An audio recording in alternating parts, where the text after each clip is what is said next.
যদি আপনার মনে হয় যে দেয়ালে পিঠ থেকে গেছে, কেউ কিছু করতে পারছে না আপনার জন্য, আপনি পরিপূর্ণ ইয়াকিনের সাথে, দৃঢ় বিশ্বাসের সাথে এই 4টা আমল নিয়মিত করবেন।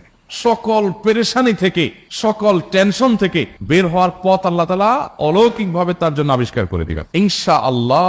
গুলি মিস হতে পারে, আপনার দোয়া মিস হবে না। আমি এমন এক ভয়াবহ বিপদে আছি যা থেকে উত্তরণের কোনো পথ আমার সামনে খোলা নাই, এমন কোন আমল শিখিয়ে দিবেন যে আমলের মাধ্যমে এই ভয়াবহ বিপদ থেকে আমি রক্ষা পেতে পারি। ভাইরা আমার, এই ধরনের প্রশ্ন আমাদের কাছে অহরহ আসে যে এমন বিপদে আছেন যে বিপদ থেকে আসলে রক্ষা পাওয়ার জন্য আপাত দৃষ্টিতে কোনো পথ উনি দু চোখে দেখতে পাচ্ছেন না, এক কথা দেয়ালে পিঠ থেকে গেছে। তো এইরকম পরিস্থিতিতে একজন ইমানদার আল্লাহ রাব্বুল আলামিনের কাছে তার এই সমস্যাকে তুলে ধরবার জন্য কয়েকটা আমল আমরা বলতে পারি, যে আমলগুলোর মাধ্যমে আল্লাহ তাআলা ওই অসম্ভবকে তার জন্য সম্ভব করবেন ইনশাআল্লাহ। এবং এই আমলগুলো চর্চা আমার জীবনে আমি করে দেখেছি, এগুলোর প্রয়োগ করে দেখেছি, আমলগুলো করে দেখেছি আলহামদুলিল্লাহ। যেখানে মনে হয়েছে এই সমস্যা বাহ্যিকভাবে সমাধান যোগ্যই না, আল্লাহ তাআলা সেটাকে অলৌকিকভাবে সমাধান করেছেন। আমার জীবনে বহুবার আমি দেখেছি। এরকম 4টা আমল আছে যেগুলো আমরা কোনো বিপদে পড়লে, নারী হোক, পুরুষ হোক, পারিবারিক হোক, আর্থিক হোক বা নিরাপত্তা সংশ্লিষ্ট হোক, যে কোনো সমস্যা হোক, যদি আপনার মনে হয় যে দেয়ালে পিঠ থেকে গেছে, কেউ কিছু করতে পারছে না আপনার জন্য, আপনি পরিপূর্ণ ইয়াকিনের সাথে, দৃঢ় বিশ্বাসের সাথে এই 4টা আমল নিয়মিত করবেন। এবং আমি বহু মানুষকে পার্সোনালি এটার পরামর্শ দিয়েছি, ওনারা আমল করেছেন, আমল করে উপকৃত হয়েছেন। এরকম বহু মানুষ আছে, বৃদ্ধ মানুষ, বাবা ক্যান্সারে আক্রান্ত হয়েছেন অনেক দেরিতে, আল্লাহ তাআলা অলৌকিকভাবে সাহায্য করেছেন। হ্যাঁ, কখনো যদি আল্লাহ তাআলা এই আমলগুলো করার পরও আমার বিপদ দূর না করেন, তাহলে হয় আমার আমলের মধ্যে কোনো ত্রুটি ছিল, অথবা আমার এই বিপদ দূর না হওয়ার মধ্যে আমার জন্য কোনো কল্যাণ নিহিত ছিল। আল্লাহ তাআলা আমার দোয়া কবুল করে যে উপকার হতো তার চেয়ে বেটার কিছু হয়তো আমাকে দিবেন, এই ইয়াকিন একজন ইমানদারের থাকবে। সেই 4টা আমলের 1 নম্বর হলো ইস্তিগফারের আমল। ইস্তিগফার, আপনি ফেসে গেছেন কোন জায়গা, কোনো উপায় পাচ্ছেন না, আপনি ইস্তিগফার করতে থাকেন। আস্তাগফিরুল্লাহ ওয়া আতুবু ইলাইহি, আস্তাগফিরুল্লাহ ওয়া আতুবু ইলাইহি, আস্তাগফিরুল্লাহ ওয়া আতুবু ইলাইহি, আস্তাগফিরুল্লাহ, আস্তাগফিরুল্লাহ, আস্তাগফিরুল্লাহাল্লাযী লা ইলাহা ইল্লা হুয়াল হাইয়ুল কাইয়্যুম ওয়া আতুবু ইলাইহি ওয়া লা হাওলা ওয়া লা কুওয়াতা ইল্লা বিল্লাহ। اللهم انت ربي لا اله الا انت خلقتني وانا عبدك وانا على عهدك ووعدك ما استطعت اعوذ بك من شر ما صنعت ابوء لك بنعمتك علي وابوء لك بذنبي فاغفر لي فانه لا يغفر الذنوب الا انت سيد الاستغفار। এভাবে যে কোনো ইস্তিগফার করতে থাকেন, আপনি বেশি বেশি করে আল্লাহর কাছে ইস্তিগফার, ক্ষমা প্রার্থনা করতে থাকেন, খুব বেশি, আপনার 2 ঠোঁটে অনবরত আপনি চাইতে থাকেন আল্লাহর কাছে ক্ষমা। এই ইস্তিগফার সম্পর্কে নবী করিম সাল্লাল্লাহু আলাইহি ওয়াসাল্লাম বলেছেন, মান লাজিমাল ইস্তিগফার, যে ব্যক্তি ইস্তিগফারকে আঁকড়ে ধরবে, আঁকড়ে ধরা মানে কি, এটা ছাড়বে না, সেই করতেই থাকবে অনবরত। টয়লেটে যাওয়ার সময়টা, ঘুমের সময়টা, খাওয়ার সময়টা বাদে, অবসর নামাজের সময়টা বাদে সারাক্ষণ সে ইস্তিগফার করবে। এরকম যদি কেউ করে, আল্লাহ রাব্বুল আলামিন জাআলাল্লাহু লাহু মিন কুল্লি হাম্মিন ফারাজা ওয়া মিন কুল্লি যিকিন মাখরাজা, সকল পেরেশানি থেকে, সকল টেনশন থেকে বের হওয়ার পথ আল্লাহ তাআলা অলৌকিকভাবে তার জন্য আবিষ্কার করে দিবেন। এবং আমি আমার জীবনে যেটা বলেছিলাম, বিস্তারিত বলতে চাই না, এরকম পরিস্থিতি আসছে যে চোখের সামনে কোনো আপাতত রক্ষার কোনো পথ আর খোলা নেই, এমন ভয়াবহ বিপদ। ইস্তিগফার করতে করতে এমন ভাবে আল্লাহ তাআলা সাহায্য করেছেন যে এটা কল্পনা করলেও মনে হয় যে স্বপ্নের মতো। কিভাবে এখন এই লোক এই জায়গায় আসলো আমার সাহায্যের জন্য, এই লোক তো এটা এই জায়গায় আসার কথা না, ঠিক উনি এসে হাজির হয়ে গেলেন এবং উপকারটা, আমার সমাধানটা হয়ে গেল সমস্যা। তো আলহামদুলিল্লাহ, বহুবার আমি পরীক্ষা করেছি, আর আমার পরীক্ষার 2 পয়সার দাম নাই। হাদিসে বলা আছে, গ্যারান্টি দেওয়া আছে, আমার পরীক্ষা করলি কি না করলি। তাহলে একটা আমল হলো কি, ইস্তিগফার। সব সময়ের জন্য এটা কন্টিনিউয়াস করবেন, আর এমনি অবসর সময় ইস্তিগফার করবেন। আরবদের মধ্যে সৌন্দর্য আছে, তারা বিভিন্ন ডাক্তারের ওয়েটিং রুমে বা বিভিন্ন জায়গায় মানুষ যেখানে অপেক্ষা করে পাবলিক প্লেস গুলোতে লিখে রাখে ইস্তিগফার করুন, হাইওয়ে গুলোর পাশে লেখা থাকে ইস্তিগফার করুন, এবং তারা আসলে একটু পরপর দেখা যায় ইস্তিগফার করে। ভালো মন্দ গুণ সবার মধ্যে আছে, তাদের এই ভালো গুণটা আছে, ইস্তিগফার বেশি বেশি করা। আমরা ইস্তিগফার সচরাচর এইভাবে অনবরত অবসর সময় করার অভ্যাস অনেকের মধ্যেই নাই, আমরা এটা চালু করবো ইনশাআল্লাহ। বিশেষ করে যখন কোনো সমস্যা হবে, তখন ইস্তিগফার চলতে থাকবে মুখে অনবরত, ধীরে ধীরে মহব্বতের সাথে নিজেকে, নিজের পাপ অপরাধগুলোর কথা স্মরণ করে আল্লাহর কাছে মাফ চাইতে থাক, পেরেশানি দূর হবে ইনশাআল্লাহ। 1 নাম্বার 2, দুরূদ, নবী করিম সাল্লাল্লাহু আলাইহি সাল্লামের প্রতি দুরূদ পাঠ করা। এটা যদি আপনি নিয়মিত করতে থাকেন মহব্বতের সাথে, আল্লাহুম্মা সাল্লি আলা মুহাম্মাদ ওয়া আলা আলি মুহাম্মাদ কামা সাল্লাইতা আলা ইব্রাহিম ওয়া আলা আলি ইব্রাহিম ইন্নাকা হামিদুম মাজিদ, আল্লাহুম্মা বারিক আলা মুহাম্মাদ ওয়া আলা আলি মুহাম্মাদ কামা বারাকতা আলা ইব্রাহিম ওয়া আলা আলি ইব্রাহিম ইন্নাকা হামিদুম মাজিদ। আপনি একবার ছোট দুরূদ যদি পড়েন, সাল্লাল্লাহু আলাইহি ওয়াসাল্লাম, সাল্লাল্লাহু আলাইহি ওয়াসাল্লাম, আল্লাহুম্মা সাল্লি আলা মুহাম্মাদ ওয়া আলা আলি মুহাম্মাদ, শুধু এইটুকু পড়েন। জাযাল্লাহু আন্না মুহাম্মাদাম মা হুয়া আহলু, শুধু এইটুকু পড়েন। আপনি এইভাবে যেই কোনো দুরুদ নবী করিম সাল্লাল্লাহু আলাইহি ওয়াসাল্লামের প্রতি যদি পড়েন এবং পড়তে থাকেন অনবরত, ইস্তিগফারের পাশাপাশি দুরুদের ক্ষেত্রে নবী করিম সাল্লাল্লাহু আলাইহি ওয়াসাল্লাম বলেছেন যে এইটা তোমার জন্য যথেষ্ট হয়ে যাবে। তুমি যদি আল্লাহর কাছে আর কোনো দোয়া করতে না পারো, শুধু দুরুদটা পড়ো, তোমার সব পেয়ে যাও, কিচ্ছু লাগবে না। এক সাহাবী বলছেন, রাসূলুল্লাহ, আমার দোয়ার মধ্যে দুরুদ কত পার্সেন্ট রাখবো?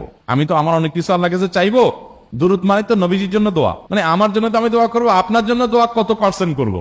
1/3, 1/4, তারপরে হাফ, এবার বিভিন্ন পার্সেন্টেজ বলছিলেন তিনি। নবী করিম সাল্লাল্লাহু আলাইহি ওয়াসাল্লাম বলেছেন যে হ্যাঁ, এর বেশি করতে পারলে আরো ভালো, আরো ভালো। তো ভদ্রলোক এর বেশি, ওই সাহাবী রাদিয়াল্লাহু তাআলা আনহু, তিনি এর বেশি বাড়াতে বাড়াতে বাড়াতে বাড়াতে একটা পর্যায়ে বলছেন যে আমি সব দোয়া আপনার জন্য করি। নবী করিম সাল্লাল্লাহু আলাইহি ওয়াসাল্লাম বলেছেন তাহলে তোমার আর কোনো দোয়াই করতে হবে না, এর মধ্যে সব দোয়া চলে আসবে। কারণ আপনি যদি বলেন আল্লাহ আপনার নবীর প্রতি আপনি রহমত নাজিল করেন, আপনার নবীর প্রতি আপনি শান্তি নাজিল করেন, আপনি যেটা দোয়া করেন, তো আল্লাহকে আল্লাহর নবীর প্রতি আপনি রহমত নাজিল করতে বললে আল্লাহ তাআলা আপনার প্রতি রহমত নাজিল করবেন কি করবেন? আপনি কাউকে খুশি করতে চান, কার কাছ থেকে কিছু আদায় করতে চান, তার ছেলেটারে যদি হাদিয়া তোফা দেন, আদর যত্ন করেন, তো বাই ডিফল্ট অটোমেটিকলি ওই লোকের সিম্পেথি আপনার দিকে আসবে কি আসবেন? চোখ বন্ধ করে আসবেন। তো আল্লাহর নবীর জন্য যখন আপনি দোয়া করবেন, তখন আল্লাহ তাআলা আপনার মধ্যে রহমত নাজিল করবেনই, এটা নবী সাল্লাল্লাহু আলাইহি ওয়াসাল্লামের ওয়াদা। যেই কোনো পেরেশানি, তিনি আরো বলেছেন যদি কেউ দুরুদের আমল করে নিয়মিত, আল্লাহ রাব্বুল আলামিন তার সকল পেরেশানির জন্য যথেষ্ট করে দিবেন। এই আমলটা সবগুলো দূর করার জন্য যথেষ্ট হয়ে যাবে। এই দুরুদের আমলটা আমি দেখেছি সুবহানাল্লাহ গুলির মতো কাজ করে। আজকের ঘটনা, এক ভদ্রলোক সকালে একটা টেলিভিশন চ্যানেলে, বেসরকারি চ্যানেলে প্রোগ্রাম শেষ করে নামছিলাম লিফটে, তো উপস্থাপক উনি বলছিলেন যে ভাই, মানে দুরুদের আমল করে আমি কিছুদিন আগে একটা ইয়াতে মানে এমন একটা অবস্থা যে এইটা থেকে বের হওয়ার কোনো পথ আর নাই, শুরু করলাম দরুদ অনবরত, এরপরে আল্লাহ তাআলা আমাকে এমন ভাবে উদ্ধার করলেন আমি কল্পনা করতে পারি। আলহামদুলিল্লাহ, এই আমলগুলো করে অনেক ভাইরা আমাকে অভিজ্ঞতা জানাইছেন যে আলহামদুলিল্লাহ তাদের অভিজ্ঞতা হলো কি খা। ওই যে বললাম, কখনো যদি আল্লাহ তাআলা আপনার দোয়া কবুল না করেন, তাহলে হয় আমার ত্রুটি আছে, আর না হলে আমার জন্য আল্লাহ তাআলা এর চেয়ে বেটার কিছু রেখেছেন, আমি সেই ইয়াকিন রাখবো ইনশাআল্লাহ। আর এই দোয়াতের সমাধান হবেই হবে, সে বিশ্বাস থাকতে হবে। নবী করিম সাল্লাল্লাহু আলাইহি ওয়াসাল্লাম বলেছেন, হাদিসে কুদসিতে আল্লাহ বলেছেন, আনা ইনদা জান্নি আবদি বি, বান্দা আমার প্রতি যেমন ধারণা করে আমি তেমন আচরণ করি। আপনি যদি চিন্তা করেন, করে দেখি হয় কিনা, দেখি ট্রাই করি, তাহলে ওই আল্লাহ তাআলা বলবেন ঠিক আছে দেখতে থাক।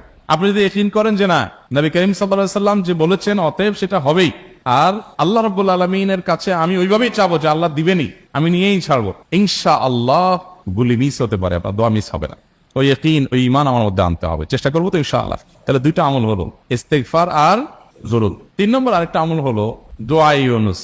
দোয়া ইউনুস, লা ইলাহা ইল্লা আনত সুবহানাক ইন্নী কুনতু মিনাজ জালিমিন। বেশি বেশি পড়তে থাকবেন, যখন বিপদে পড়বেন ইস্তিগফার আর দুরুদ পড়বেন সবচেয়ে বেশি, আর মাঝে মধ্যে দোয়া ইউনুস, লা ইলাহা ইল্লা আনত সুবহানাকা ইন্নী কুনতু মিনাজ জালিমিন। আল্লাহ সুবহানাহু ওয়া তাআলা কোরআনে কারীমে এই দোয়ার পরে বলেছেন, ওয়া কাযালিকা নুনজিল মুমিনিন। এই দোয়া পাঠ করার মাধ্যমে ইউনুস আলাইহিস সালামকে পৃথিবীর ইতিহাসের সবচেয়ে অলৌকিক ঘটনা, সকল সায়েন্স, সকল আপনার বিজ্ঞানের তত্ত্ব সবগুলোকে ভুল প্রমাণ করে দিয়ে ওই জায়গাটার জন্য আল্লাহ তাআলা ইউনুস আলাইহিসকে মাছের পেটে ঢোকার পর সেখান থেকে আবার জীবিত রেখে বের করেছেন। অক্সিজেন অভাবে সেখানে এমনি মারা যাওয়ার কথা, আরো নানা কারণে মারা যাওয়ার কথা, তাই না? কিন্তু আল্লাহ তাআলা তাকে রক্ষা করেছেন, কারণ উনি এই বিপদে পড়ার পর থেকে এটা পড়তেছিলেন, লা ইলাহা ইল্লা আনতা সুবহানাকা ইন্নী কুনতু মিনাজ জালিমিন। তো আল্লাহ তাআলা কোরআনে বলেছেন, এটা ইউনুস, তার নবী ইউনুস আলাইহিস সালামকে আল্লাহ তাআলা এটার মাধ্যমে রক্ষা করেছেন, সেটা তার জন্য খাস না, এটা তার জন্য স্পেশাল না, বরং আল্লাহ বলেছেন ওয়া কাযালিকা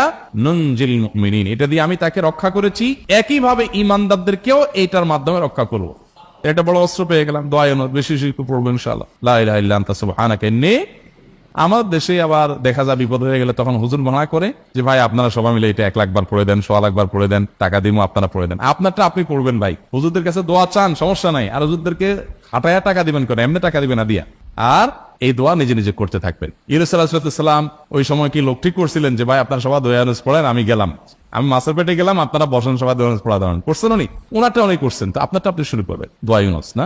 4 নম্বর আমল হলো ইয়া যাল জালালি ওয়াল ইকরাম। এটা বেশি বেশি করে পাঠ করবেন। নবী করিম সাল্লাল্লাহু আলাইহি ওয়াসাল্লাম বলেছেন, আলিজু বিয়াজাল জালালি ওয়াল ইকরাম। ইয়াজাল জালালি ওয়াল ইকরাম, এটাকে তোমরা আঁকড়ে ধরবে। ইয়াজাল জালালি ওয়াল ইকরাম মানে কি? এটা আল্লাহকে ডাকা, আর কিছু না। এবং হাদিসে বর্ণিত দোয়া, এটা মাসনুন দোয়া। ইয়াজাল জালালি ওয়াল ইকরাম মানে হে মহা ক্ষমতার অধিকারী, প্রতাপশালী এবং সম্মানের মালিক। এটা বলার মানে হলো আল্লাহর কাছে নিবেদন করা, যেহেতু আপনার প্রতাপ আছে, আপনার জালাল আছে, আপনার বড়ত্ব আছে, এই বড়ত্বের অধিকারী এবং হে সম্মানের অধিকারী, আপনার যদি এটা আছে, অতএব হে আল্লাহ আপনি আমাকে এটা দান করুন, আপনার সেখান থেকে আমার প্রতি রহম করুন, আপনার সেখান থেকে আমাকে, আপনার বড়ত্ব থেকে আমাকে আপনি হেফাজত করুন, আপনার একরাম থেকে আমাকে আপনি, তা দিয়ে আপনি আমাকে রহম করুন। তো সেই দোয়া আল্লাহ তাআলার কাছে নিবেদন করতে পারি, ইয়া যাল জালালি ওয়াল ইকরাম।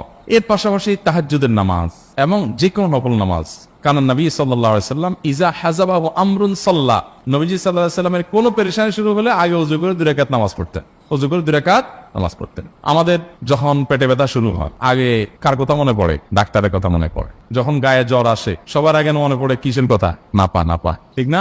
জ্বর আসছে গায়ে, সবার আগে আমরা কি চিন্তা করি? নাপা। নাপা আপনি চিন্তা করেন, খান, নিষেধ না তো, ওষুধ গ্রহণ করা সুন্নত, নবী সাল্লাল্লাহু আলাইহি সাল্লাম নির্দেশ করেছেন ওষুধ সেবন করতে, আপনি করেন, ভালো কথা। কিন্তু ইমানদার সবকিছুর আগে ব্যথা আসছে, তাহলে ব্যথার জন্য রাসূল সাল্লাল্লাহু আলাইহি ওয়াসাল্লাম একটা ওষুধ দোয়া শিখেছেন, দোয়াটা আগে করবে, পাশাপাশি ওইটা করুন, এলো ইমানদারের কাজ। আমরা আজকাল ইমান থেকে অনেক দূরে সরে গেছি, আল্লাহ আমাদের সেই ইয়াকিন দান করুন।